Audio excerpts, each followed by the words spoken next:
Praise the lord. ದೇವರ ನಮಗೆ ಸ್ತೋತ್ರವಾಗಲಿ. ಬಿಡುಗಡೆ ಸಂದೇಶ ಕಾರ್ಯಕ್ರಮಕ್ಕೆ ನಾನು ನಿಮ್ಮೆಲ್ಲರನ್ನು ಯೇಸು ಕ್ರಿಸ್ತ ನಾಮದಲ್ಲಿ ಸ್ವಾಗತಿಸ್ತೇನೆ. ಪ್ರಾರ್ಥನೆ ಮಾಡೋಣ. ಪರಲೋಕದಲ್ಲಿರುವ ತಂದೆ ದೇವರೇ, ಯೇಸು ಕ್ರಿಸ್ತ ನಾಮದಲ್ಲಿ ನಾವು ನಮ್ಮ ಪಾದ ಸನ್ನಿಧಾನಕ್ಕೆ ನಾವು ಬರ್ತೇವೆ. ನಾವು ವಾಕ್ಯ ಧ್ಯಾನ ಮಾಡೋದಕ್ಕೋಸ್ಕರವಾಗಿ ಈ ವಾಕ್ಯ ನಿನ್ನ ಪವಿತ್ರಾತ್ಮದಿಂದ ಅಭಿಷೇಕಿಸು. ಪವಿತ್ರಾತ್ಮ ನಾವು ನಿನ್ನ ಸ್ವಾಗತಿಸ್ತೇನೆ. ನಿನ್ನ ಒಳ್ಳೆಯ ಬೋಧಕನಾಗಿದ್ಕೊಂಡು ಇವತ್ತಿನ ಸಂದೇಶದ ಮುಖಾಂತರ ನಿನ್ನ ಜನ ಸಂಗ್ರಹ ಮಾತನಾಡು. ಪವಿತ್ರಾತ್ಮನೇ, ಈ ವಾಕ್ಯನ ಕೇಳುವ ಪ್ರತಿಯೊಂದು ಆತ್ಮಗಳಿಗೆ ಜೀವವನ್ನು, ಪ್ರೋತ್ಸಾಹವನ್ನು, ಭಕ್ತಿ ಅಭಿವೃದ್ಧಿಯನ್ನು ಮತ್ತು ಬಿಡುಗಡೆಯನ್ನು ಉಂಟು ಮಾಡಿ ನಾನು ಬೇಡಿಕೊಳ್ಳುತ್ತೇನೆ ಯೇಸು ಕ್ರಿಸ್ತನ ನಾಮದಲ್ಲಿ, ಆಮೇನ್. ಇವತ್ತಿನ ಧ್ಯಾನ ಮಾಡ್ತೇವೆ ಮತ್ತಾಯನು ಬರೆದ ಸುವಾರ್ತೆ 5ನೇ ಅಧ್ಯಾಯದಲ್ಲಿ 7ನೇ ವಾಕ್ಯ. ಕರುಣೆ ಉಳ್ಳವರು ಧನ್ಯರು, ಅವರು ಕರುಣೆ ಹೊಂದುವರು. ಇಲ್ಲಿ ಯೇಸು ಕ್ರಿಸ್ತನು ಪರ್ವತ ಪ್ರಸಂಗದಲ್ಲಿ ಮಾಡಿದ ಅತಿ ಶ್ರೇಷ್ಠ ಪ್ರಸಂಗ ಇದು ಪರ್ವತ ಪ್ರಸಂಗವಾಗಿದೆ. ಇದರಲ್ಲಿ ಯೇಸು ಕ್ರಿಸ್ತನು ತನ್ನ ಶಿಷ್ಯರಿಗೂ ಮತ್ತು ಅಲ್ಲಿ ಕೂಡಿ ಬಂದ ಎಲ್ಲ ಜನರಿಗೂ ಆಶೀರ್ವಾದವನ್ನು ಹೊಂದುವುದು ಹೇಗೆ ಎಂಬುದಾಗಿ ಇಲ್ಲಿ ಕೆಲವು ಗುಣಗಳ ಬಗ್ಗೆ ಯೇಸು ಕ್ರಿಸ್ತನಲ್ಲಿ ಮಾತನಾಡಿದ್ದಾನೆ. ಇಲ್ಲಿ ಏಳನೇ ವಾಕ್ಯ ನೋಡ್ತೇವೆ, ಕರುಣೆ ಉಳ್ಳವರು ಧನ್ಯರು, ಅವರು ಕರುಣೆ ಹೊಂದುವರು. ಇದರ್ಥ, ಇವತ್ತು ದೇವರಿಂದ ನಿಮಗೆ ಕರುಣೆ ಸಿಗಬೇಕಾದ್ರೆ ಮೊದಲು ಇನ್ನೊಬ್ಬರಿಗೆ ಕರುಣೆ ತೋರಿಸುವಾಗ ನೀವು ಕರುಣೆ ತೋರಿಸುವುದಾದರೆ ನಿಮಗೆ ಕರುಣೆ ಸಿಗ್ತದೆ ಎಂಬುದು ಅರ್ಥವಾಗಿದೆ. ಅದೇ ಈ ವಾಕ್ಯದ ಪ್ರಕಾರ ಯಾವ ರೀತಿಯಲ್ಲಿ ನೀವು ಕರುಣೆಯ ಕ್ರಿಯೆಗಳನ್ನು ಮಾಡಬೇಕು, ನಿಮಗೆ ಕರುಣೆ ಸಿಗಬೇಕೆಂಬುದಾಗಿ ನಾವು 7 ಸಂಗತಿಯನ್ನು ನೋಡುತ್ತೇವೆ ಪ್ರೇರೆ. ಮೊದಲನೇ ಸಂಗತಿಯಾಗಿದೆ, ಪ್ರೀತಿ ಮತ್ತು ಸತ್ಯತೆಯನ್ನು ನಿಮ್ಮ ಕೊರಳಿಗೆನು ದಿನಾಲು ಕಟ್ಟುವವರು ಆಗಬೇಕು. ನಾನು ನೋಡ್ತೇವೆ ಜ್ಞಾನೋಕ್ತಿ ಪುಸ್ತಕ 3ನೇ ಅಧ್ಯಾಯದಲ್ಲಿ 3 ಮತ್ತು 4ನೇ ವಾಕ್ಯ. ಪ್ರೀತಿ ಸತ್ಯತೆಗಳು ನಿನ್ನನ್ನು ಬಿಡದಿರಲಿ, ಅವುಗಳು ನಿನ್ನ ಕೊರಳಿಗೆ ಕಟ್ಟು, ನಿನ್ನ ಹೃದಯದ ಹಲಗೆಯಲ್ಲಿ ಅವುಗಳನ್ನು ಬರೆ. ಇದರಿಂದ ನೀನು ದೇವರ ಮತ್ತು ಮನುಷ್ಯರ ದಯೆಯನ್ನು ಸಮ್ಮತಿಯನ್ನು ಪಡೆದುಕೊಳ್ಳುವಿ. ಇಲ್ಲಿ ಸೊಲೊಮೋನ ಹೇಳ್ತಾನೆ ಪ್ರೇರೆ, ಜ್ಞಾನೋಕ್ತಿ ಪುಸ್ತಕ 3ನೇ ಅಧ್ಯಾಯದಲ್ಲಿ 3ನೇ ವಾಕ್ಯದಲ್ಲಿ, ಪ್ರೀತಿ ಸತ್ಯತೆಗಳು ನಿನ್ನನ್ನು ಬಿಡದಿರಲಿ. ಇದರ್ಥನೇ ಒಬ್ಬರೊಬ್ಬರನ್ನು ಪ್ರೀತಿಸುವರಾಗಬೇಕು, ಹಾಗೆ ದೇವರ ವಾಕ್ಯಕ್ಕೆ ಪರಿಪೂರ್ಣವಾಗಿ ವಿಧೇಯರಾಗಬೇಕು. ಅಂದರೆ ದೇವರ ವಾಕ್ಯಕ್ಕೆ ಹೇಗೆ ವಿಧೇಯರಾಗುತ್ತೀರೋ ಹಾಗೆ ಒಬ್ಬರೊಬ್ಬರನ್ನು ಪ್ರೀತಿಸುವರು. ಹೀಗೆ ಪ್ರೀತಿ ಮತ್ತು ಸತ್ಯತೆಯನ್ನು ಬಿಟ್ಟು ಬಿಡದೆ ಆವಾಗ ನಿಮ್ಮ ಕೊರಳಿ ಕಟ್ಟುವುದಾದರೆ, ಇಲ್ಲಿ ಸೊಲೊಮೋನ ಹೇಳ್ತಾನೆ, ಆಗ ನಿಮಗೆ ದೇವರ ದಯೆಯು ಮನುಷ್ಯ ದಯೆಯು ನಿಮಗೆ ಸಿಗ್ತದೆ ಎಂಬುದಾಗಿ. ಇವತ್ತು ಈ ಲೋಕದಲ್ಲಿ ಜೀವಿಸುವಾಗ ದೇವರು ನಿಮಗೆ ದಯೆ ತೋರಿಸಬೇಕು, ಹಾಗೆ ಮನುಷ್ಯರು ನಿಮಗೆ ದಯೆ ತೋರಿಸಬೇಕಾದರೆ ಇಲ್ಲಿ ಸೊಲೊಮೋನ ಹೇಳ್ತಾನೆ, ನೀವು ಪ್ರೀತಿ ಮತ್ತು ಸತ್ಯತೆಗಳನ್ನು ನೀವು ಬಿಟ್ಟು ಬಿಡದೆ ಅವುಗಳು ನಿಮ್ಮ ಕೊರಳಿಗೆ ಕಟ್ಟುವರಾಗಬೇಕು ಮತ್ತು ನಿನ್ನ ಹೃದಯದ ಹಲಗೆಯಲ್ಲಿ ಅವುಗಳನ್ನು ಬರೆದುಕೊಂಡುವುದಾದರೆ ನಿನಗೆ ದೇವರ ದಯೆ ಸಿಗ್ತದೆ ಎಂಬುದಾಗಿ ಇಲ್ಲಿ ಸೊಲೊಮೋನ ಹೇಳ್ತಾನೆ. ಪ್ರೀತಿಯ ಅರ್ಥ ನಾವು ನೋಡ್ತೇವೆ ಪ್ರೇರೆ, ಇವತ್ತು ದೇವರ ದಯೆ ಸಿಗಬೇಕಾದ್ರೆ ಅದಕ್ಕೆ ಒಂದೇ ಕಂಡೀಷನ್ ಆಗಿದೆ, ದೇವರು ಕೊಟ್ಟ ಪ್ರತಿಯೊಂದು ಆಜ್ಞೆಗಳನ್ನು ಕೈಕೊಂಡು ನಡೆಯುವರಾಗಬೇಕು. ಸತ್ಯತೆ ಎಂದರೆ ದೇವರ ಪ್ರತಿಯೊಂದು ಆಜ್ಞೆ ಕೈಕೊಂಡು ನಡೆಯುವರಾಗಬೇಕು. ಪ್ರೀತಿ ಎಂದರೆ ಒಬ್ಬರೊಬ್ಬರನ್ನು ಯಥಾರ್ಥವಾಗಿ ಪ್ರೀತಿಸುವವರಾಗಬೇಕು. ಈ 2 ಸಂಗತಿಗಳು ಮಾಡುವುದಾದರೆ ದಿನಾಲು ದೇವರಿರ್ತಾನೆ, ಆಗ ದೇವರ ದಯೆಯು ಮನುಷ್ಯ ದಯೆಯು ನಿಮಗೆ ಸಿಗ್ತದೆ ಎಂಬುದಾಗಿ ಇಲ್ಲಿ ಸೊಲೊಮೋನನು ಮುಖಾಂತರ ವಾಗ್ದಾನ ಕೊಟ್ಟಿದ್ದಾನೆ. ಪರೇ ಹೊಸ ನಂಬಿಕೆಯಲ್ಲಿ ಇದ್ದ ಅರ್ಥ ನೋಡ್ತೇವೆ ಪರೇ. ಮತ್ತಾಯನು ಬರೆದ ಸುವಾರ್ತೆ 7ನೇ ಅಧ್ಯಾಯದಲ್ಲಿ 12ನೇ ವಾಕ್ಯ. ಅಂತೂ ಜನರು ನಿಮಗೆ ಏನೇನು ಮಾಡಬೇಕೆಂದು ಅಪೇಕ್ಷಿಸ್ತೀರೋ ಅದನ್ನೇ ನೀವು ಅವರಿಗೆ ಮಾಡಿರಿ, ಇದೇ ಧರ್ಮಶಾಸ್ತ್ರದ ಮತ್ತು ಪ್ರವಾದಿಗಳ ತಾತ್ಪರ್ಯ.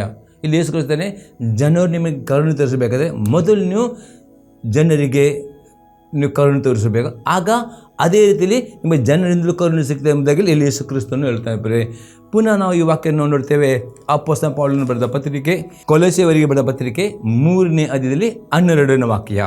ಈಗಿರಲಾಗಿ ನೀವು ದೇವರಿಂದ ಆರಿಸಿಕೊಂಡವರು, ಪ್ರತಿಷ್ಠಿತರು, ಪ್ರಿಯರು ಆಗಿರುವುದರಿಂದ ಕನಿಕರ, ದಯೆ, ದೀನಭಾವ, ಸಾತ್ವಿಕತ್ವ, ದೀರ್ಘಶಾಂತಿ ಎಂಬ ಸದ್ಗುಣಗಳನ್ನು ಧರಿಸಿಕೊಳ್ಳಿರಿ. ಈ ಪ್ರೀತಿ ಪ್ರೇರೆ ಎಂದರೆ ಕನಿಕರ, ದಯೆ, ದೀನಭಾವ, ಸಾತ್ವಿಕತ್ವ, ದೀರ್ಘಶಾಂತಿ ಎಂಬ ಸದ್ಗುಣಗಳನ್ನು ನೀವು ಧರಿಸಿಕೊಳ್ಳುವುದಾದರೆ ಮತ್ತು ದೇವರ ಪ್ರತಿ ಆಜ್ಞೆಗಳನ್ನು ಕೈಕೊಂಡು ನಡೆಯುವುದಾದರೆ ನಿಮಗೆ ದೇವರ ದಯೆಯು ಮನುಷ್ಯ ದಯೆಯು ಸಿಗ್ತದೆ. ಹಾಗಾದರೆ ಯೇಸು ಕ್ರಿಸ್ತನೇ, ಕರುಣೆ ಉಳ್ಳವರು ಧನ್ಯರು, ಅವರ ಕರುಣೆ ಅಂದರೆ ನೀವು ಈ ರೀತಿ ನೀವು ಇನ್ನೊಬ್ಬರಿಗೆ ಕರುಣೆ ತೋರಿಸುವುದಾದರೆ ನಿಮಗೂ ಕರುಣೆ ಸಿಗ್ತದೆ ಎಂಬುದಾಗಿದ್ದು ಅರ್ಥವಾದ. ಈ ರೀತಿ ನೀವು ಮಾಡುವುದರೆ ಈ ಲೋಕದಲ್ಲಿ ಆಶೀರ್ವಾದ ಹೊಂದುತ್ತೀರಿ ಎಂಬುದಾಗಿ ಯೇಸು ಕ್ರಿಸ್ತನು ಹೇಳ್ತಾನೆ. ಎರಡನೇ ಸಂಗತಿಯಾಗಿದೆ ಪ್ರಿಯದಾಗ್ತಾ, ಇನ್ನೊಬ್ಬರನ್ನು ತೀರ್ಪು ಮಾಡಬಾರದು. ನಾವು ನೋಡ್ತೇವೆ 1 ಕೊರಿಂಥದವರಿಗೆ ಬರೆದ ಪತ್ರಿಕೆ 4ನೇ ಅಧ್ಯಾಯದಲ್ಲಿ 5ನೇ ವಾಕ್ಯ. ಆದ್ದರಿಂದ ಕಾಲಕ್ಕೆ ಮೊದಲು ಯಾವುದನ್ನು ಕುರಿತು ತೀರ್ಪು ಮಾಡಬೇಡಿರಿ, ಕರ್ತನು ಬರುವ ತನಕ ತಡೆಯಿರಿ. ಆತನ ಕತ್ತಲೆಯಲ್ಲಿರುವ ಗುಪ್ತ ಕಾರ್ಯಗಳನ್ನು ಬೆಳಕಿಗೆ ತರುವನು, ಹೃದಯದ ಯೋಚನೆಗಳನ್ನು ಪ್ರತ್ಯಕ್ಷಪಡಿಸುವನು. ಆ ಕಾಲದಲ್ಲಿ ಪ್ರತಿಯೊಬ್ಬನಿಗೆ ಬರತಕ್ಕ ಹೊಗಳಿಕೆಯು ದೇವರಿಂದ ಬರುವುದು. ಪ್ರಿಯ ಅಪೊಸ್ತಲನು ಅತಿ ಸ್ಪಷ್ಟ ಹೇಳ್ತಾನೆ, ದೇವರ ಸೇವಕರನ್ನು ಆಗಲಿ ಎಂದಿಗೂ ತೀರ್ಪು ಮಾಡಬಾರದು. ಪ್ರೇರೆ ಇವತ್ತು ಅನೇಕರು ದೇವರ ಆಶೆ ಹೊಂದಲಿಕ್ಕೆ ಅಡ್ಡಿ ಕಾರಣ ಎಂದರೆ ಅನೇಕರು ದೇವರ ಮಕ್ಕಳು ತಮ್ಮ ಜೀವಿತವನ್ನು ಪರಿಶೀಲನೆ ಮಾಡಿದೆ ಕೂಡಲೇ ಅವರು ದೇವರ ಸೇವಕರು ಕೂಡಲೇ ಅವರು ತೀರ್ಪು ಮಾಡ್ತಾರೆ, ದೇವರ ಸೇವಕರು ಬೀಳುವಿಕೆ ನೋಡುತ್ತಾರೆ. ಈ ರೀತಿ ಅಪೊಸ್ತಲನು ಹೇಳ್ತಾನೆ 1 ಕೊರಿಂಥ ಬರೆದ ಪತ್ರಿಕೆ 4ನೇ 5ನೇ ವಾಕ್ಯದಲ್ಲಿ, ಆದ್ದರಿಂದ ಕಾಲಕ್ಕೆ ಮೊದಲು ಯಾವುದನ್ನು ಕುರಿತು ತೀರ್ಪು ಮಾಡಬೇಡಿರಿ, ಕರ್ತನು ಬರುವ ತನಕ ತಡೆಯಿರಿ. ಆತನ ಕತ್ತಲೆಯಲ್ಲಿರುವ ಗುಪ್ತ ಕಾರ್ಯಗಳನ್ನು ಬೆಳಕಿಗೆ ತರುವನು, ಹೃದಯದ ಯೋಚನೆಗಳನ್ನು ಪ್ರತ್ಯಕ್ಷಪಡಿಸುವನು. ಆ ಕಾಲದಲ್ಲಿ ಪ್ರತಿಯೊಬ್ಬನಿಗೆ ಬರತಕ್ಕ ಹೊಗಳಿಕೆಯು ದೇವರಿಂದ ಬರುವುದು. ಇನ್ನೊಂದು ಎಕ್ಸಾಂಪಲ್ ನೋಡ್ತೇವೆ, ಯಾಕೋಬನ ಬರೆದ ಪತ್ರಿಕೆ 4ನೇ ಅಧ್ಯಾಯದಲ್ಲಿ 11 ಮತ್ತು 12ನೇ ವಾಕ್ಯ. ಸಹೋದರರೇ, ಒಬ್ಬರನ್ನೊಬ್ಬರು ನಿಂದಿಸಬೇಡಿರಿ. ಯಾವನೋ ತನ್ನ ಸಹೋದರನನ್ನು ನಿಂದಿಸಿದರೆ ಅಥವಾ ತನ್ನ ಸಹೋದರನ ವಿಷಯವಾಗಿ ತೀರ್ಪು ಮಾಡಿದರೆ ಅವನು ಧರ್ಮಶಾಸ್ತ್ರವನ್ನು ನಿಂದಿಸಿ ಧರ್ಮಶಾಸ್ತ್ರ ವಿಷಯದಲ್ಲಿ ತೀರ್ಪು ಮಾಡಿದ ಹಾಗಾಗುವುದು. ಆದರೆ ನೀನು ಧರ್ಮಶಾಸ್ತ್ರ ವಿಷಯದಲ್ಲಿ ತೀರ್ಪು ಮಾಡಿದರೆ ನೀನು ನ್ಯಾಯಾಧಿಪತಿಯೇ ಎನಿಸಿಕೊಳ್ಳುವಿ ಹೊರತು ಅದನ್ನು ಅನುಸರಿಸುವನಲ್ಲ. ನ್ಯಾಯವನ್ನು ವಿಧಿಸಿದ ನ್ಯಾಯಾಧಿಪತಿ ಒಬ್ಬನೇ, ಆತನೇ ಉಳಿಸುವುದಕ್ಕೂ ನಾಶ ಮಾಡುವುದಕ್ಕೂ ಶಕ್ತನು. ಹೀಗಿರುವಾಗ ನಿನ್ನ ನೆರೆಯ ವಿಷಯದಲ್ಲಿ ತೀರ್ಪು ಮಾಡಿದಾಗ ನೀನು ಯಾರು? ಪ್ರಿಯಲ್ಲಿ ಅತಿ ಸ್ಪಷ್ಟ ಯಾಕೊಬ್ಬನು ಸ್ವಲ್ಪ ಹೇಳ್ತಾನೆ, ನೀವು ಇನ್ನೊಬ್ಬ ಸಹೋದರನ ಬಗ್ಗೆ ಇನ್ನೊಬ್ಬ ಸೇವಕರ ಬಗ್ಗೆ ನೀವು ತೀರ್ಪು ಮಾಡುವರಾಗಬಾರ್ದು, ಇನ್ನೊಬ್ಬ ನಿಂದಿಸುವರಾಗಬಾರ್ದು. ಇನ್ನೊಬ್ಬ ಸೇವಕರನ್ನು ಇನ್ನೊಬ್ಬ ಸಹೋದರನು ದೇವರ ಸೇವಕರನ್ನು ತೀರ್ಪು ಮಾಡಿದೆ ಹಾಗೆ ನಿಮಗೂ ತೀರ್ಪು ಆಗ್ತದೆ. ಅದಕ್ಕೆ ನಿಮಗೆ ದೇವರ ಕರುಣೆ ಸಿಗುವುದಾಗದೆ. ನಿಮಗೆ ದೇವರ ಕರುಣೆ ಸಿಗಬೇಕಾ? ಮನುಷ್ಯನ ನಿಮಗೆ ಕರುಣೆ ಸಿಗಬೇಕಾ? ಇನ್ನೊಬ್ಬರನ್ನು ಅಥವಾ ದೇವರ ಸೇವಕರನ್ನು ದೇವರ ಸಭೆಗಳನ್ನು ಇನ್ನು ತೀರ್ಪು ಮಾಡುವರಾಗಬಾರದು. ಆರೋಗ್ಯ ಪ್ರಾರ್ಥನೆ ಮಾಡಬೇಕು, ದೇವರ ವಾಕ್ಯತ್ತದೆ. ಹೀಗೆ ಮಾಡಿದರೆ ನಿಮಗೆ ಆಶೀರ್ವಾದ ಸಿಗ್ತದೆ. ಒಂದು ವೇಳೆ ನೀವು ದೇವರ ಸೇವಕರನ್ನು ತೀರ್ಪು ಮಾಡಿದರೆ ನಿಮ್ಮ ಮೇಲೆ ನ್ಯಾಯ ತೀರ್ಪು ಬರ್ತೇವೆ. ಅದಕ್ಕೆ ದರ್ಶನ ನೋಡ್ತೇವೆ. ಅರಣ್ಯಕಾಂಡ ಪುಸ್ತಕ 12ನೇ ಅಧ್ಯಾಯದಲ್ಲಿ 1ರಿಂದ 3ನೇ ವಾಕ್ಯ ಮತ್ತು 9 ಮತ್ತು 10ನೇ ವಾಕ್ಯ. ಮೋಶೆ ಕೂಷ್ ದೇಶದ ಸ್ತ್ರೀಯನ್ನು ಮದುವೆ ಮಾಡಿಕೊಂಡಿದ್ದನು. ಅದರ ನಿಮಿತ್ತ ಮಿರಿಯಮಳು ಆರೋನನು ಅವನಿಗೆ ವಿರುದ್ಧವಾಗಿ ಮಾತನಾಡುವವರಾಗಿ, ಯೆಹೋವನು ಮೋಶೆಯ ಮೂಲಕವಾಗಿ ಮಾತ್ರವೇ ಮಾತನಾಡಿದನು, ನಮ್ಮ ಮೂಲಕವೂ ಆತನು ಮಾತನಾಡಲಿಲ್ಲವೇ ಎಂದು ಹೇಳಿಕೊಂಡರು. ಆ ಮೋಶೆ ಭೂಮಿಯ ಮೇಲಿರುವ ಎಲ್ಲ ಮನುಷ್ಯರಿಗಿಂತಲೂ ಬಹು ಸಾತ್ವಿಕನು. ಹೀಗಿರಲಾಗಿ ಅವರು ಆಡಿದ ಮಾತನ್ನು ಯೆಹೋವನು ಕೇಳಿ ಪಕ್ಕನೆ ಮೋಶೆ ಆರೋನ ಮಿರಿಯಮರಿಗೆ, ನೀವು 3 ಮಂದಿಯೂ ದೇವದರ್ಶನ ಗುಡಾರಕ್ಕೆ ಬರಬೇಕು ಎಂದು ಆಜ್ಞಾಪಿಸಿದನು. ಮತ್ತು 9-10ನೇ ಭಾಗ ನೋಡ್ತೇವೆ. ಆ ಮೇಘವು ದೇವದರ್ಶನದ ಗುಡಾರದ ಬಳಿಯಿಂದ ಹೋದಾಗ ಆ ಮಿರಿಯಮಳಿಗೆ ತುನ್ನು ಹತ್ತಿದ್ದರಿಂದ ಆಕೆಯ ಚರ್ಮ ಹಿಮದಂತೆ ಬೆಳ್ಳಗಾಗಿ ಹೋಗಿತು. ಆರೋನನು ಆಕೆ ನೋಡಲಾಗಿ ಆಕೆಗೆ ತುನ್ನು ಪ್ರಾಪ್ತವಾಯಿತೆಂದು ತಿಳ್ಕೊಂಡವನು. ಇಲ್ಲಿ ಅತಿ ಸ್ಪಷ್ಟ ನೋಡ್ತೇವೆ. ಯಾವಾಗ ದೇವರ ಮಕ್ಕಳಾದ ನೀವು ದೇವರ ಸೇವಕರಿಗೆ ಪ್ರಾರ್ಥನೆ ಮಾಡಬೇಕು, ದೇವರ ವಾಕ್ಯ ಪದೇ ಪದೇ ಹೇಳ್ತದೆ. ಅದೇ ಬಿಟ್ಟುಕೊಂಡು ದೇವರ ಸೇವಕರು ದೇವರ ಸಭೆಗಳನ್ನು ನೀವು ತೀರ್ಪು ಮಾಡಿದರೆ ನಿಮ್ಮ ಮೇಲೆ ದೇವರ ಕೋಪ ಬರ್ತದೆ. ಅದಕ್ಕೆ ದೇವರ ಕರುಣೆ ಸಿಗಬೇಕಾ? ಮನುಷ್ಯರು ಎಂದಿಗೂ ನೀವು ಇನ್ನೊಬ್ಬರನ್ನು ತೀರ್ಪು ಮಾಡುವವರಾಗ ಅದೇ ನಿಮ್ಮನ್ನು ತೀರ್ಪು ಮಾಡಬೇಕು. ಬೋಧನೆಗಳನ್ನು ತೀರ್ಪು ಮಾಡೋದು, ಸುಳ್ಳು ಬೋಧನೆ, ಸತ್ಯ ಬೋಧನೆ ಮತ್ತು ದೇವರ ವಾಕ್ಯವನ್ನು ಪರೀಕ್ಷಿಸಬಹುದು. ಪ್ರವಾದಗಳನ್ನು ಪರೀಕ್ಷಿಸಬಹುದು. ದೇವರ ಸೇವಕರನ್ನು ಅದೇ ದೇವರ ಸಭೆ ವಿರುದ್ಧ ಮಾತನಾಡಿದರೆ ದೇವರ ಕೋಪ ಬರ್ತದೆ. ಇದನ್ನು ಮಾಡುವವರು ಆಗಬಾರದು. ದೇವರ ಆಶೀರ್ವಾದ ಸಿಗಬೇಕಾದರೆ 3ನೇ ಸಂಘ ನೋಡ್ತೇವೆ, ಒಬ್ಬರನ್ನೊಬ್ಬರನ್ನು ಶುದ್ಧ ಹೃದಯದಿಂದ ಪ್ರೀತಿಸುವವರು ಆಗಬೇಕು. ರೋಮಾಪುರದವರಿಗೆ ಬರೆದ ಪತ್ರಿಕೆ 13ನೇ ಅಧ್ಯಾಯದಲ್ಲಿ 8ರಿಂದ 10ನೇ ವಾಕ್ಯ ತನಕ. ಒಬ್ಬರನ್ನೊಬ್ಬರು ಪ್ರೀತಿಸಬೇಕೆಂಬ ಋಣವೇ ಹೊರತು ಬೇರೆ ಯಾವ ಸಾಲವೂ ನಿಮಗೆ ಇರಬಾರದು. ಮತ್ತೊಬ್ಬರನ್ನು ಪ್ರೀತಿಸುವವನು ಧರ್ಮ ಪ್ರಮಾಣವನ್ನೆಲ್ಲ ನೆರವೇರಿಸಿದ್ದಾನೆ. ಅತಿ ನೋಡ್ತೇವೆ. ದೇವರ ಕರುಣೆ ನಿಮಗೆ ಸಿಗಬೇಕಾ? ದೇವರ ಆಶೆಯನ್ನು ಪಡೆದುಕೊಳ್ಳಬೇಕಾ? ಇನ್ನೊಬ್ಬರ ಸಾಲವನ್ನು ನೀವು ಎಂದಿಗೂ ಇಟ್ಟುಕೊಳ್ಳ. ಒಂದು ಸಾಲವನ್ನು ಮಾಡುವುದಾದರೆ ಇನ್ನೊಬ್ಬರ ಸಾಲವನ್ನು ತೀರಿಸುವರಾಗಬೇಕು ವಿನ ಸಾಲವನ್ನು ಇಟ್ಟುಕೊಳ್ಳುವರಾಗಬಾರ್ದು. ನೀವು ಸಾಲವನ್ನು ತೆಗೆದುಕೊಂಡು ಸಾಲವನ್ನು ಮರುಪಾವತಿಸಿ ಮಾಡದೇ ಇರುವುದಾದರೆ ದೇವರ ಆಶೀರ್ವಾದಕ್ಕೆ ನೀವು ಅಡ್ಡಿಯಾಗ್ತೀರಿ ಮತ್ತು ಅದು ನೀವು ಸಹೋದರನ್ನು ಪ್ರೀತಿ ಮಾಡುವುದಿಲ್ಲ ಎಂಬುದಾಗಿ ದೇವರ ವಾಕ್ಯ ಇರ್ತದೆ. ಅದಕ್ಕೆ ದೇವರ ವಾಕ್ಯ ಇರ್ತದೆ, ಒಬ್ಬರನ್ನೊಬ್ಬರು ಪ್ರೀತಿಸಬೇಕಮ್ಮ ಋಣ ಬರುತ್ತು, ಬೇರೆ ಯಾವ ಸಾಲು ನಿಮಗೆ ಇರಬಾರದು. ಮತ್ತೊಬ್ಬರನ್ನು ಪ್ರೀತಿಸುವವನು ಧರ್ಮ ಪ್ರಮಾಣವೆಲ್ಲ ನೆರವೇರಿಸಿದ್ದಾನೆ. ಏಕೆಂದರೆ ವ್ಯಭಿಚಾರ ಮಾಡಬಾರ್ದು, ನರಹತ್ಯೆ ಮಾಡಬಾರ್ದು, ಕದಿಯಬಾರದು, ಪರರ ಸ್ವತ್ತನ್ನು ಆಶಿಸಬಾರದು, ಈ ಮೊದಲಾದ ಎಲ್ಲ ಕಟ್ಟಳೆಗಳು ನಿನ್ನ ನೆರೆಯವನನ್ನು ನಿನ್ನಂತೆಯೇ ಪ್ರೀತಿಸಬೇಕೆಂಬ ಒಂದೇ ಮಾತಿನಲ್ಲಿ ಅಡಕವಾಗಿವೆ. ಪ್ರೀತಿಯು ಮತ್ತೊಬ್ಬರಿಗೆ ಯಾವ ಕೇಡನ್ನೂ ಮಾಡುವುದಿಲ್ಲ. ಆದ ಕಾರಣ ಪ್ರೀತಿಯಿಂದಲೇ ಧರ್ಮ ಪ್ರಮಾಣವು ನೆರವೇರುತ್ತದೆ. ಇಲ್ಲಿ ಅಪ್ಪ ಅತಿ ಸ್ಪಷ್ಟ ಹೇಳ್ತೇನೆ, ನೀವು ಒಬ್ಬರನ್ನು ಪ್ರೀತಿಸುವುದಾದರೆ ದೇವರ ಪ್ರತಿಯೊಂದು ಆಜ್ಞೆಯನ್ನು ಕೈ ನಡೆಯುತ್ತೀರಿ ಮತ್ತು ಪ್ರೀತಿಯನ್ನು ಮಾಡುವುದಾದರೆ ಇನ್ನೊಬ್ಬರ ಬಗ್ಗೆ ನೀವು ತೀರ್ಪು ಮಾಡುವುದಿಲ್ಲ, ಇನ್ನೊಬ್ಬರಿಗೆ ಅನ್ಯಾಯ ಮಾಡುವುದಿಲ್ಲ, ಇನ್ನೊಬ್ಬರಿಗೆ ಅಪಕಾರ ಮಾಡುವುದಿಲ್ಲ, ಇನ್ನೊಬ್ಬರ ಬಗ್ಗೆ ಕೆಟ್ಟ ಯೋಚನೆ ಮಾಡುವುದಿಲ್ಲ, ಅಥವಾ ಇನ್ನೊಬ್ಬರ ಸಾಲವನ್ನು ತೆಗೆದುಕೊಳ್ಳೋದು ಅವರ ಸಾಲವನ್ನು ಮಾತು ಕೊಟ್ಟ ಹಾಗೆ ತೀರಿಸಿಬಿಡ. ಈ ರೀತಿ ನೀವು ಮಾಡುವುದಾದರೆ ಬರೀ ದೇವರ ಆಜ್ಞೆ ಕೈ ನಡೆಯುತ್ತೀರಿಂದ ಅಪೊಸ್ತಲನು ಹೇಳ್ತಾನೆ. ಮತ್ತು ಎಷ್ಟು ದೇವರ ಆಜ್ಞೆಗಳಿಗೆ ನೀವು ವಿಧೇಯರಾಗ್ತೀರೋ ಅಷ್ಟು ದೇವರು ಈ ಭೂಲೋಕದಲ್ಲಿ ನಿಮಗೆ ಆತನ ಕರುಣೆ ತೋರಿಸ್ತಾನೆ, ನಿಮ್ಮನ್ನು ಆಶೀರ್ವಾದ ಮಾಡ್ತಾನೆ. ಬರೀ ಇವತ್ತು ನಿಮಗೆ ಆಶೀರ್ವಾದ ಬೇಕಾ, ದೇವರ ಕರುಣೆ ಬೇಕಾ? ಬರೀ ಮೂರನೇ ಸಂಗತಿ ಆಗಿದೆ, ಒಬ್ಬರೊಬ್ಬನು ಈ ರೋಮಾಪುರದ ಬರೆದ ಪತ್ರಿಕೆಯಲ್ಲಿ 13ನೇ ಅಧ್ಯಾಯದಲ್ಲಿ 8ರಿಂದ 10ನೇ ವಾಕ್ಯದಲ್ಲಿ ಬಲಪಟ್ಟ ಮೇರೆಗೆ ಯಥಾರ್ಥದಿಂದ ಪ್ರೀತಿಸುವರಾಗಬೇಕು. ಯಾರ ಹತ್ರ ಸಾಲ ತೆಗೆದುಕೊಂಡು ಅವರ ಸಾಲು ಹಿಂತಿರುಗಿ ಕೊಡುವರು. ಈ ರೀತಿ ನೀವು ಮಾಡಿದರೆ ದೇವರು ನಿಮ್ಮನ್ನು ಈ ಭೂಲದಲ್ಲಿ ಆಶೀರ್ವಾದ ಕೊಡುವನಾಗಿದ್ದಾನೆ. ಪ್ರೇರೆ 4ನೇ ಸಂಗತಿ ನೋಡ್ತೀವಿ ಪ್ರೇರೆ, ಒಬ್ಬರೊಬ್ಬರನ್ನು ಮನಪೂರ್ವಕವಾಗಿ ಶ್ರಮಿಸುವವರು ಆಗಬೇಕು. ಕೊಲೊಸ್ಸೆಯವರಿಗೆ ಬರೆದ ಪತ್ರಿಕೆ 3ನೇ ಅಧ್ಯಾಯದಲ್ಲಿ 13 ಮತ್ತು 14ನೇ ವಾಕ್ಯ, ಮತ್ತೊಬ್ಬನ ಮೇಲೆ ತಪ್ಪು ಹೊರಿಸದೆ ಕಾರಣವಿದ್ದರೂ ತಪ್ಪು ಹೊರಿಸದೆ ಒಬ್ಬರಿಗೊಬ್ಬರು ಸೇರಿಸಿಕೊಂಡು ಶ್ರಮಿಸಿರಿ. ಅಪೊಸ್ತಲನು ಅಂತಂದರೆ ಮತ್ತೊಬ್ಬರು ತಪ್ಪು ಕಾರಣವಿದ್ದರೂ ಅಪೊಸ್ತಲನು ಪದೇ ಪದೇ ಇನ್ನೊಬ್ಬರು ತಪ್ಪು ಹೊರಿಸದೆ, ಇನ್ನೊಬ್ಬರು ದೂರಿದೆ, ಹೃದಯಪೂರ್ವಕವಾಗಿ ಇನ್ನೊಬ್ಬರು ನಿಮಗೆ ಅನ್ಯಾಯ ಮಾಡುವಾಗ, ಮೋಸ ಮಾಡುವಾಗ, ನಿಮ್ಮ ವಿರುದ್ಧ ಕೆಟ್ಟದ್ದು ಮಾತನಾಡುವ ಅವರಿಗೆ ಹೃದಯಪೂರ್ವಕ ಮನಪೂರ್ವಕ ಶ್ರಮಿಸುವರಾಗಬೇಕು ಎಂಬುದು ಅಪೊಸ್ತಲನು ಹೇಳ್ತಾನೆ. ಮತ್ತು ಹೇಳ್ತಾನೆ, ಕರ್ತನು ನಿಮ್ಮನ್ನು ಶ್ರಮಿಸಿದಂತೆಯೇ ನೀವು ಶ್ರಮಿಸಿರಿ, ಇದೆಲ್ಲ ಮೇಲೆ ಪ್ರೀತಿಯನ್ನು ಧರಿಸಿಕೊಳ್ಳಿರಿ, ಅದು ಸಮಸ್ತವನ್ನು ಸಂಪೂರ್ಣ ಮಾಡೋ ಬಂಧವಾಗಿದೆ. ಈ ರೀತಿ ನೀವು ನಿಮ್ಮ ಕುಟುಂಬ ಜೊತೆಯಲ್ಲಿ ಗಂಡ ಹೆಂಡತಿ ಮಧ್ಯೆ ಪ್ರೇರೆ ನಿಮಗೆ ಈ ಪ್ರೀತಿ, ನಿಮಗೆ ಸಮಾಧಾನ ಆಶೀರ್ವಾದವಾಗಿದೆ. ನೀವು ಕುಟುಂಬ ಜೊತೆಯಲ್ಲಿ ಗಂಡ ಹೆಂಡತಿ ಒಬ್ಬರೊಬ್ಬರು ಯಥಾರ್ಥವಾಗಿ ಮನಪೂರ್ವಕವಾಗಿ ಪದೇ ಪದೇ ಅವರು ದೂರದೆ ನೀವು ಶ್ರಮಿಸುವರಾಗಬೇಕು. ಅವರು ಮಾಡಿ ತಪ್ಪನ್ನು ಮರೆತು ಬಿಡು. ಈ ರೀತಿ ಮಾಡಿದರೆ ನಿಮ್ಮ ಕುಟುಂಬದಲ್ಲಿ ಅಥವಾ ಗಂಡ ಹೆಂಡತಿ ಮಧ್ಯದಲ್ಲಿ ಮಕ್ಕಳ ಐಕ್ಯತೆ ಬರುತ್ತದೆ, ಬರೀ ಸಭೆಯಲ್ಲಿ ಐಕ್ಯತೆ ಬರುತ್ತೆ, ಸಾವಿರ ಮಂದಿ ಐಕ್ಯತೆ.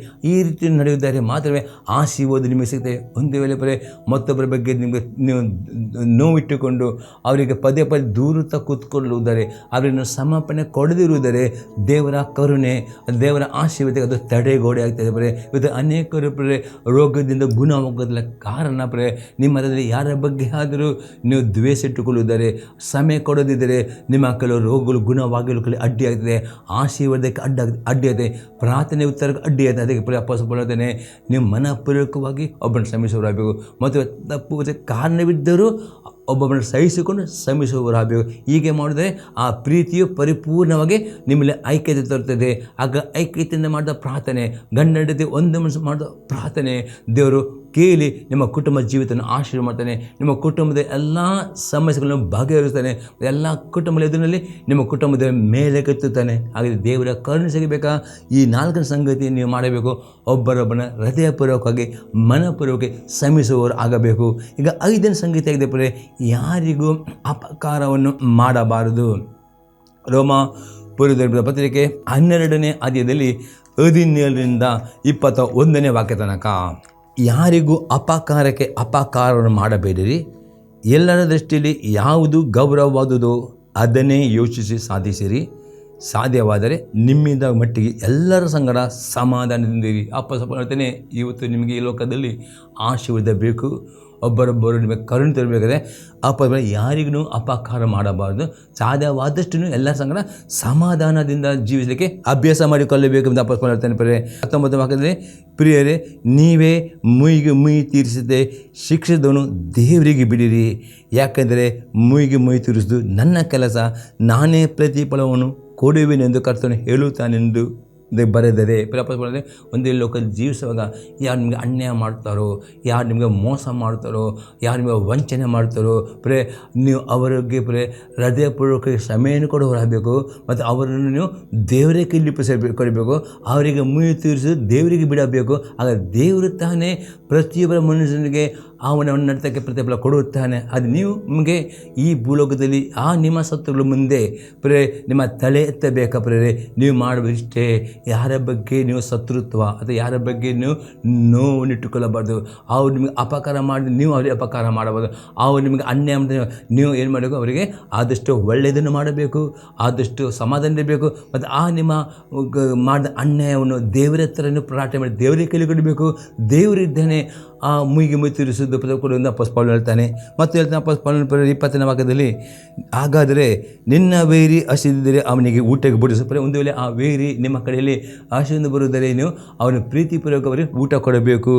ಬಾಯರಿದ್ದರೆ ಕುಡಿದೇ ಕೊಡು. ಹೀಗೆ ಮಾಡುವುದರಿಂದ ಅವನ ತಲೆಯ ಮೇಲೆ ಕೆಂಡಗಳನ್ನು ಕೂಡಿಸಿಟ್ಟಂತಾಗುವುದು. ಈ ರೀತಿ ಈ ರೀತಿ ನಿಮ್ಮ ವೈರಿಗಳನ್ನು ನೀವು ಪ್ರೀತಿ ಮಾಡಿದರೆ ಅವರ ಮೇಲೆ ಕೆಂಡ ಕೂಡಿಸಿ. 21ನೇ ವಾಕ್ಯ ಹೇಳ್ತದೆ, ಕೆಟ್ಟತನಿಗೆ ಸೋತು ಹೋಗದೆ ಒಳ್ಳೆಯತನದಿಂದ ಕೆಟ್ಟತನ ಉಂಟು. ಈ ಗುಣಗಳು ನಿಮ್ಮ ಜೀವಿತ ಅಭ್ಯಾಸ ಮಾಡಿದರೆ 100% ಯೇಸು ಕ್ರಿಸ್ತ ಹೇಳುವುದು ಅರ್ಥ ಇದೆ. ಕರುಣೆ ತೋರಿಸುವವರು ಕರುಣೆ ಒಂದು. ಈ ರೀತಿ ನೀವು ಇನ್ನೊಬ್ಬರಿಗೆ ಈ ರೀತಿಯ ಕರುಣೆ ಕ್ರಿಯೆಗಳು ಮಾಡ್ತಾರೋ ಹಾಗೆ ದೇವರು ನಿಮಗೆ ಕರುಣೆ ತೋರಿಸ್ತಾನೆ. ಮನುಷ್ಯನ ಕರುಣೆ ತೋರಿಸಿ ದೇವರು ಮಾಡ್ತಾನೆ. ಅದು ಆಗನು ಆಶೀರ್ವಾದ ಹೊಂದುತ್ತೀರಿ. ಒಂದು ವೇಳೆ ಅನ್ಯಾಯ ಮಾಡಿದವರಿಗೆ ನೀವು ಅವರಿಗೆ ಅನ್ಯಾಯ ಮಾಡಿದರೆ, ನೀವು ಅವರಿಗೆ ದೇವರಿಗೆ ಕಾರ್ಯ ಮಾಡಿ ಹೋದರೆ ಅದು ದೇವರಿಗೆ ಕೈಲಿ ಕೊಡಬೇಕು. ದೇವರು ಅವರಿಗೆ ಮುಯಿ ತೋರಿಸ್ತಾನೆ. ನೀವು ಸಮಾಧಾನದಿರಬೇಕು. ಆಗ ದೇವರು ಅವರಲ್ಲಿ ನಿಮ್ಮ ತಲೆ ಎತ್ತುತ್ತಾನೆ. ಅವರ ತಾನೇ ನಿಮ್ಮ ಹತ್ರ ಊಟ ಕೇಳಿ ಬರುವಾಗ ನೀವು ಊಟ ಕೊಡಬೇಕು. ಈ ರೀತಿ ಅವರ ಮುಂದೆಗಡೆ ನಿಮ್ಮನ್ನು ತಲೆ ಎತ್ತುತ್ತಾನೆ, ನಿಮ್ಮನ್ನು ಕೊಡುವವನಾಗಿ ಮಾಡ್ತಾನೆ. ಈ ರೀತಿ ಆಶೀರ್ವಾದ ಕೊಡುವವನು ಆಗಿದ್ದಾನೆ. ಅದಕ್ಕೆ ಇನ್ನೊಂದು ಎಕ್ಸಾಂಪಲ್ ನೋಡಪ್ರೆ, 1ನೇ ಪೇತ್ರನ ಬರೆದ ಪತ್ರಿಕೆ 3ನೇ ಅಧ್ಯಾಯದಲ್ಲಿ 9ನೇ ವಾಕ್ಯ, ಅಪಕಾರಕ್ಕೆ ಅಪಕಾರವನ್ನು ನಿಂದೆಗೆ ನಿಂದೆಯನ್ನು ಮಾಡಿದೆ ಆಶೀರ್ವದಿಸಿ. ಪುನಃ ಪೇತ್ರನು ಹೇಳ್ತಾರೆ, ಅಪಕಾರಕ್ಕೆ ನೀವು ಅಪಕಾರವನ್ನು ಮಾಡಬಾರ್ದು, ನಿಂದೆಗೆ ನಿಂದೆಯನ್ನು ಮಾಡಿದೆ ಆಶೀರ್ವದಿಸಿರಿ. ಇದಕ್ಕಾಗಿ ದೇವರು ನಿಮ್ಮನ್ನು ಕರೆದನಲ್ಲ. ಹೀಗೆ ಮಾಡುವುದರೆ ನೀವು ಆಶೀರ್ವಾದವನ್ನು ಬಾಧ್ಯ ಹೊಂದುವಿರಿ. ಪೇತ್ರನು ಹೇಳ್ತಾನೆ, ಈ ಲೋಕದಲ್ಲಿ ನೀವು ಆಶೀರ್ವಾದ ಹೊಂದಬೇಕಾದರೆ ಇನ್ನೊಬ್ಬರು ಮಾಡಿ ಅಪಕಾರ ಮಾಡಬಾರ್ದು, ಇನ್ನೊಬ್ಬರು ನೀವು ಅವ್ರನ್ನ ನಿಂದಿಸಬಾರ್ದು, ಅವ್ರನ್ನ ಆಶೀರ್ವಾದ ಮಾಡಬೇಕು. ಹೀಗೆ ನೀವು ಇನ್ನೊಬ್ಬರನ್ನ ಆಶೀರ್ವಾದ ಮಾಡುವುದಾದರೆ ನಿಮಗೆ ಆಶೀರ್ವಾದ ಬಾಧ್ಯವಾಗಿ ಸಿಗ್ತದೆ ಎಂಬುದಾಗಿ ಪೇತ್ರನು ಅಪೊಸ್ತಲನು ಮತ್ತು ಯೇಸು ಮಾಡೋ ಪರ್ವತ ಪ್ರಸಂಗ ಕರುಣೆ ಉಳ್ಳವರು ಧನ್ಯರು. ಈ ರೀತಿಯ ಕರುಣೆ ಕ್ರಿಯೆಗಳು ಮಾಡ್ತಿರೋ ನಿಮಗೆ ಕರುಣೆ ಸಿಗ್ತದೆ, ಆಶೀರ್ವಾದ ಎಂಬುದಾಗಿ ಯೇಸು ಕ್ರಿಸ್ತನ ಪರ್ವತ ಪ್ರಸಂಗದಲ್ಲಿ ತನ್ನ ಶಿಷ್ಯರಿಗೂ ಮತ್ತು ಜನರಿಗೂ ಹೇಳುವನಾಗಿದೆ. ಈಗ ನಾವು 6ನೇ ಸಂಗತಿ ನೋಡ್ತೇವೆ, ಪರೋಪಕಾರವನ್ನು ಮಾಡುವವರು ಆಗಬೇಕು. ನಾವು ನೋಡ್ತೇವೆ ಇಬ್ರಿಯರಿಗೆ ಬರೆದ ಪತ್ರಿಕೆ 13ನೇ ಅಧ್ಯಾಯದಲ್ಲಿ 16ನೇ ವಾಕ್ಯ, ಇದಲ್ಲದೆ ಪರೋಪಕಾರವನ್ನು ಧರ್ಮ ಮಾಡುವುದನ್ನು ಮರೆಯಬೇಡಿರಿ, ಇವೇ ದೇವರಿಗೆ ಸಮರ್ಪಕವಾದ ಯಜ್ಞಗಳು. ಅಪೊಸ್ತಲನು ಹೇಳ್ತಾನೆ, ದೇವರಿಗೆ ಕೂಡ ದಶಮಾಂಶ ಬೇರೆ, ಹತ್ತನೊಂದು ಭಾಗ ಕಾಣಿಕೆ ಎಕ್ಸ್ಟ್ರಾವಾಗಿ ಕೊಡು. ಅದು ಎಕ್ಸ್ಟ್ರಾವಾಗಿ ನೀವು ಮಾಡೋದು ಪರೋಪಕಾರ, ದಾನ ಧರ್ಮ. ಇದು ಸಹ ನೀವು ಮರೆತು ಬಿಡಬಾರ್ದು. ಇವೇ ದೇವರಿಗೆ ಸಮರ್ಪಕವಾದ ಯಜ್ಞಗಳು. ಇವತ್ತು ಅನೇಕರು ಆರ್ಥಿಕ ಕ್ಷೇತ್ರದಲ್ಲಿ ಅನೇಕರು ಮುಂಗಟ್ಟಿನಲ್ಲಿ ಸಾಲದ ಬಂಧನದಲ್ಲಿ ಇರುವುದಾದರೆ, ಅದೇ ನೀವು ಆರ್ಥಿಕ ಬಡತನದಲ್ಲಿ ಕೊರತಿರುವುದಾದರೆ, ಈ ಆರ್ಥಿಕ ಕ್ಷೇತ್ರದಲ್ಲಿ ದೇವರ ಕರುಣೆ ನಿಮಗೆ ಬೇಕಾ? ಜನರು ನಿಮಗೆ ಕರುಣೆ ತೋರಿಸಿ ನಿಮ್ಮ ಸಂಬಳ, ನೀವು ಕೆಲಸ ಮಾಡೋ ಸ್ಥಳದಲ್ಲಿ ನಿಮ್ಮ ಬಾಸ್ ನಿಮ್ಮ ಸಂಬಳವನ್ನು ಜಾಸ್ತಿ ಮಾಡಬೇಕಾ? ಅದೇ ನಿಮ್ಮ ಬಿಸ್ನೆಸ್ ಇನ್ಕಮ್ ಇನ್ಕ್ರೀಸ್ ಆಗಬೇಕಾ? ಈ ರೀತಿ ದೇವರ ಕರುಣೆ ನಿಮಗೆ ದೇವರಿಂದಲೂ ಮನಸ್ಸು ಬರಬೇಕಾದರೆ ಆರ್ಥಿಕ ಕ್ಷೇತ್ರದಲ್ಲಿ ದೇವರ ಆಜ್ಞೆ ಇರ್ತದೆ. ಮಲಕಿ ಪುಸ್ತಕದಲ್ಲಿ 3ನೇ ಅಧ್ಯಾಯದಲ್ಲಿ 8ರಿಂದ 12ನೇ ವಾಕ್ಯದಲ್ಲಿ ದೇವರ ಸಲುವ ದಶಮಾಂಶವನ್ನು ಕಾಣಿಕೆಯನ್ನು ದೇವರ ಭಂಡಾರಿಗೆ ತರಬೇಕು. ಆಗ ದೇವತೆ ನನ್ನನ್ನು ಪರೀಕ್ಷಿಸಿರಿ, ನನ್ನ ಪರಲೋಕ ದ್ವಾರಗಳನ್ನು ತೆರೆಯುವುದು, ನಿಮಗೆ ಸ್ಥಳ ಇಡಲಾರದಷ್ಟು ಶೋಭನ ಸುರಿಸ್ತೇನೆ ಎಂಬ ದೇವತೆ. ಹಾಗಾದರೆ ನೀವು ದೇವರಿಗೆ ಕೊಡುವಂಥ ದಶಮಾಂಶ 11 ಭಾಗ ಕಾಣಿಕೆ, ಅದಕ್ಕಿಂತ ಹೆಚ್ಚಿನ ಭಾಗ ಸ್ಯಾಕ್ರಿಫೈಸ್ ಮಾಡಿ, ಇದು 2 ಭಾಗ ಬಡವರು ಆಗಬಹುದು, ನೀವು ಶ್ರೀಮಂತ ಇಬ್ಬರೂ ಈ ಆಜ್ಞೆ ಕೈಕೊಂಡು ನಡಲಿಕ್ಕೆ ಉಂಟು. ಇದು 2 ಸಂಗತಿ, ದಶಮಾಂಶ ಕಾಣಿಕೆ 2 ಸಂಗತಿ ಕೊಡುವುದಾದರೆ ಡೆಫಿನಿಟ್ ನಿಮಗೆ ಆರ್ಥಿಕ ಕ್ಷೇತ್ರದಲ್ಲಿ ಸಮೃದ್ಧಿ ಕೊಡುವನಾಗಿದ್ದಾನೆ. ಮತ್ತು ಶ್ರೀಮಂತರಾದವರಿಗೆ ಎಷ್ಟರದವರಿಗೆ ಕಮಾಂಡ್ಮೆಂಟ್ ಕೊಟ್ಟಿದ್ದಾನೆ. ಇನ್ನು ಯಾರಿಗೆ ಶ್ರೀಮಂತರು ಆಗಿದ್ದರೋ ಅವರು ದಶಮದ ಕಾಣಿ ಕೊಟ್ಟು ಎಷ್ಟರವಾಗಿ ಅವರು ಪರೋಪಕಾರವನ್ನು ದಾನ ಧರ್ಮವನ್ನು ಮಾಡುವುದರಲ್ಲಿ ಮರೆತು ಬಿಡಬಾರದು. ಯಾಕಂದರೆ ಟಿ ವಿ ಸೇವೆಗೆ ಅನೇಕರು ಇದಕ್ಕೆ ಕೊಡುವುದರ ಮುಖಾಂತರ ಈ ಟಿ ವಿ ಸೇವೆ ಇಡೀ ಲೋಕದಲ್ಲಿ ಇದು ದೇವರ ಸುವಾರ್ತೆ ಪ್ರಸಾರವಾಗ್ತದೆ. ಆ ರೀತಿ ಇಂಥ ಸೇವೆಗೆ ನೀವು ಯಥಾರ್ಥ ಕೊಡುವುದಾದರೆ ದೇವರು ನಿಮಗೆ ಆರ್ಥಿಕ ಕ್ಷೇತ್ರದಲ್ಲಿ ಕರುಣೆ ತೋರಿಸ್ತಾನೆ. ಆರ್ಥಿಕ ನಿಮ್ಮ ಬಿಸ್ನೆಸ್ ಇನ್ಕ್ರೀಸ್ ಮಾಡ್ತಾನೆ. ಈ ರೀತಿ ನಿಮಗೆ ದೇವರ ಕರುಣೆ ಬೇಕಾ, ಆಶೀರ್ವಾದ ಬೇಕಾ, ಆರ್ಥಿಕದಲ್ಲಿ ದಶಮಾಂಶ ಕಾಣಿಕೆ ಪರೋಪಕಾರ ಇದನ್ನು ಕೊಡುವವರಾಗಬೇಕು. ಮತ್ತಾಗೆ ಅಪೊಸ್ತಲ ಪೌಲನು ಶ್ರೀಮಂತರಿಗೂ ಪ್ರತಿಯೊಬ್ಬರಿಗೆ ಆಜ್ಞೆ ಕೊಡುತ್ತಾರೆ. ಇನ್ನೊಂದು ಇದರ ಬಗ್ಗೆ ವಾಕ್ಯ ನೋಡೋಣ. ಎಕ್ಸಾಂಪಲ್ 1 ತಿಮೋತಿ ಪುಸ್ತಕ 6ನೇ ಅಧ್ಯಾಯದಲ್ಲಿ 17-19 ವಾಕ್ಯ ತನಕ. ಈ ಲೋಕ ವಿಷಯದಲ್ಲಿ ಐಶ್ವರ್ಯವುಳ್ಳವರು ಅಹಂಕಾರಿಗಳಾಗಿರದೆ ಅಸ್ಥಿರವಾದ ಐಶ್ವರ್ಯದ ಮೇಲೆ ನಿರೀಕ್ಷೆಯನ್ನಿಡದೆ ನಮ್ಮ ಅನುಭೋಗಕ್ಕೋಸ್ಕರ ನಮಗೆಲ್ಲವನ್ನು ಏರಳವಾಗಿ ದಯಪಾಲಿಸುವ ದೇವರ ಮೇಲೆ ನಿರೀಕ್ಷೆಯನ್ನಿಡಬೇಕೆಂತಲೂ ವಾಸ್ತವವಾದ ಜೀವನ ಹೊಂದುವುದಕ್ಕೋಸ್ಕರ ಅವರು ಒಳ್ಳೆಯದನ್ನು ಮಾಡುವವರು, ಸತ್ಕಾರ್ಯಗಳಲ್ಲಿ ಐಶ್ವರ್ಯವಂತರು, ದಾನ ಧರ್ಮ ಮಾಡುವವರು, ಪರೋಪಕಾರ ಮಾಡುವವರು ಆಗಿದ್ದು ಮುಂದಿನ ಕಾಲಕ್ಕೆ ಒಳ್ಳೆಯ ಆಸ್ತಿವರವಾಗುವಂಥವುಗಳನ್ನು ತಮಗೆ ಕೂಡಿಸಿಟ್ಟುಕೊಳ್ಳಬೇಕೆಂತಲೂ ಅವರಿಗೆ ಆಜ್ಞಾಪಿಸು. ಅಪೊಸ್ತಲ ಪೌಲನು ಶ್ರೀಮಂತರ ಬಡವರು ಶ್ರೀಮಂತರೆಲ್ಲರೂ ದಶಮದ ಕಾಣಿಕೆ ಕೊಡಲೇಬೇಕು, ದೇವರ ಆಜ್ಞೆ ಇದೆ. ಆಗ ಮಾತ್ರ ನಿಮಗೆ ಆರ್ಥಿಕ ಕ್ಷೇತ್ರದಲ್ಲಿ ಸಂಬಳ ಜಾಸ್ತಿ ಆಗುತ್ತೆ, ಬಡತನ ಎಂಬ ಶಾಪ ಮುರಿಯಲ್ಪಡುತ್ತದೆ, ಕೊರತೆ ಶಾಪ ಮುರಿಯಲು. ಇನ್ನೂ ನಿಮಗೆ ಆರ್ಥಿಕ ಕ್ಷೇತ್ರ ನಿಮ್ಮ ಇನ್ನೂ ನಿಕ್ರಿಸಬೇಕು, ಇನ್ನೂ ಶ್ರೀಮಂತ ಇನ್ನೂ ಅದು ನೀವು ಆಲ್ರೆಡಿ ನೀವು ಶ್ರೀಮಂತರಾಗಿದ್ದೀರಿ.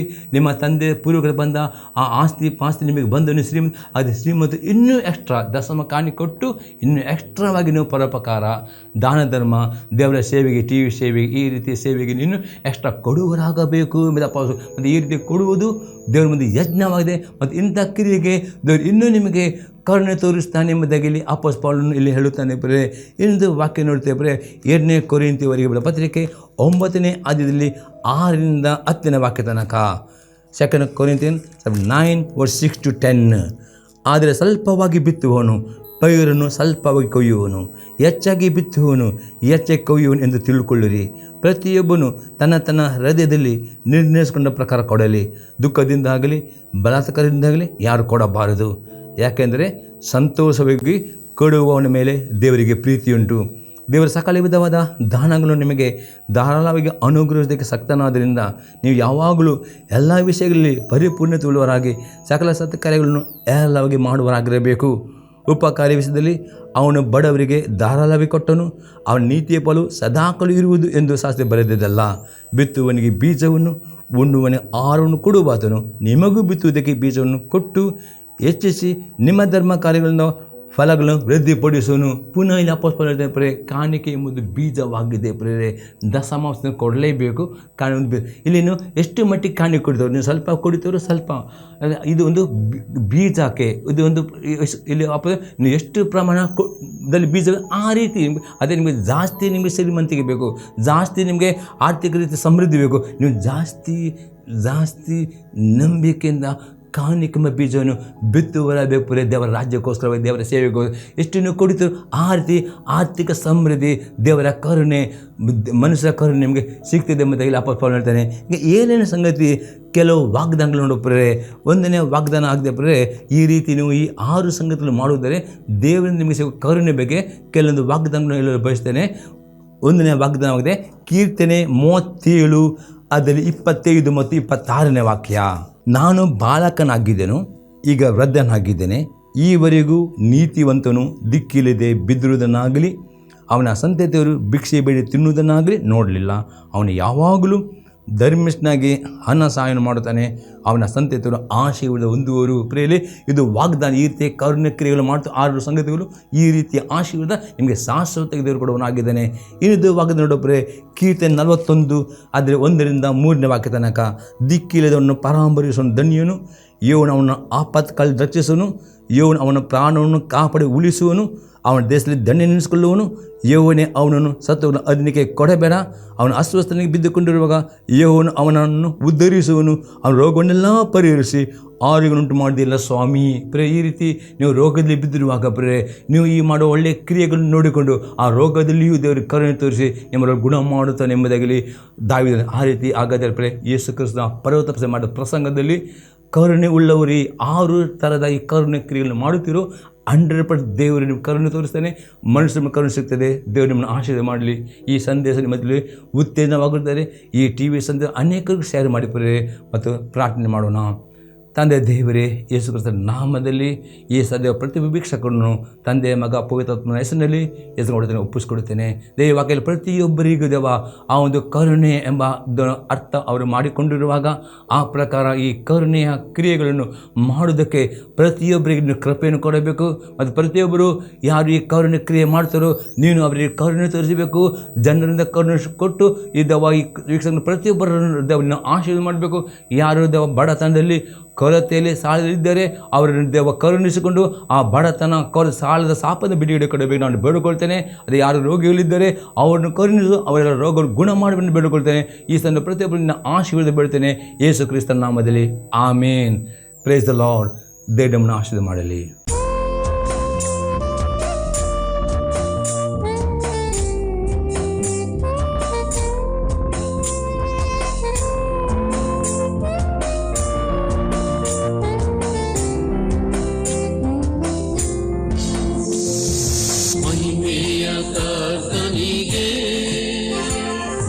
ಜಯ ಜಯ ಜಯವೆನ್ನಿರಿ, ಜಯ ವೀರ ದೇವನಿಗೆ ನಿತ್ಯ ಸ್ತುತಿ